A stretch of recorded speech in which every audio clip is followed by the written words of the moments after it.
Kingmakers IAS Academy for UPSC and TNPSC admissions. Call 9444227273. Rajya Sabha தேர்தல் காங்கிரஸ் வேட்பாளராக Christopher Tilak அறிவிக்கப்பட்டிருக்கிறார். முக்கிய செய்தியாக பார்த்து வருகிறோம். ராஜ்யசபா தேர்தலில் காங்கிரஸ் வேட்பாளராக கிறிஸ்டோபர் திலக் அறிவிக்கப்பட்டிருக்கிறார்.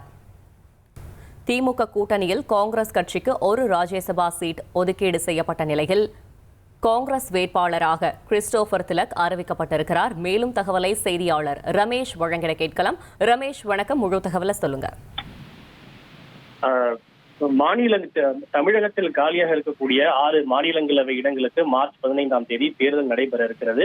திமுக கூட்டணியின் சார்பில் போட்டியிடக்கூடிய 4 வேட்பாளர்களில் ஒரு இடம் காங்கிரஸ் கட்சிக்கு ஒதுக்கப்பட்டிருந்த நிலையில் தற்போது தமிழகத்தில் போட்டியிடக்கூடிய காங்கிரஸ் கட்சியினுடைய வேட்பாளர் அறிவிக்கப்பட்டிருக்கிறார். அவர் கிறிஸ்டோபர் திலக் திருச்சியை சேர்ந்தவர், திருச்சி வயலூர் பகுதியை சேர்ந்தவர்.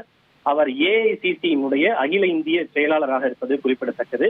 அகில இந்திய காங்கிரஸ் கமிட்டியினுடைய செயலாளராக இருக்கிறார். இது தவிர அவர் மணிப்பூர் மற்றும் நாகாலாந்து மாநில காங்கிரஸ் கட்சியினுடைய பொறுப்பாளராகவும் தற்போது பதவி வகித்து வருவது குறிப்பிடத்தக்கது. குறிப்பாக ஒரு கிறிஸ்தவ சமூகத்தை சேர்ந்த ஒருவருக்கு இந்த மாநிலங்களவை உறுப்பினர் பதவியை காங்கிரஸ் வழங்கியிருப்பது குறிப்பிடத்தக்கது. கிறிஸ்தவ சமூகத்தை சேர்ந்த தாவேக தலைவர் விஜய் தமிழக அரசியலில் ஒரு பெரும் தாக்கத்தை ஏற்படுத்துவார். அதே போல கிறிஸ்தவ சமூக வாக்குகள் அவர் பின்னால் அணிவகுக்கக்கூடும் என்று சொல்லப்படுகின்ற நிலையில் அதே கிறிஸ்தவ சமூகத்தை சேர்ந்த ஒருவரை மாநிலங்களவைக்கு திமுகவும் தேர்வு செய்திருக்கிறது. அதே போல தற்போது காங்கிரஸ் கட்சியும் தேர்வு செய்திருக்கின்றது. குறிப்பாக இவர் ராகுல் காந்திக்கு மிக நெருக்கமானவர், ஒரு இளைஞராக இருக்கிறார். அந்த அடிப்படையில் அவருக்கு இந்த வாய்ப்பு என்பது வழங்கப்பட்டிருக்கிறது. இது தவிர சத்தீஸ்கர், ஹரியானா, இமாச்சல், தெலங்கானா உள்ளிட்ட 6 மாநிலங்களை சேர்ந்த காங்கிரஸ் மாநிலங்களவையில் போட்டியிடக்கூடிய 6 வேட்பாளர்களும் அறிவிக்கப்பட்டிருக்கிறார்கள். காங்கிரஸ் மூத்த தலைவரான அபிஷேக் மனு சிங்வி தெலங்கானா மாநிலத்திலிருந்து மீண்டும் போட்டியிடுவார் என அறிவிக்கப்பட்டிருக்கிறது. இவர்கள் அனைவரும் இன்றைய தினம் தங்களுடைய வேட்பு மனுவை தாக்கல் செய்ய இருக்கிறார்கள்.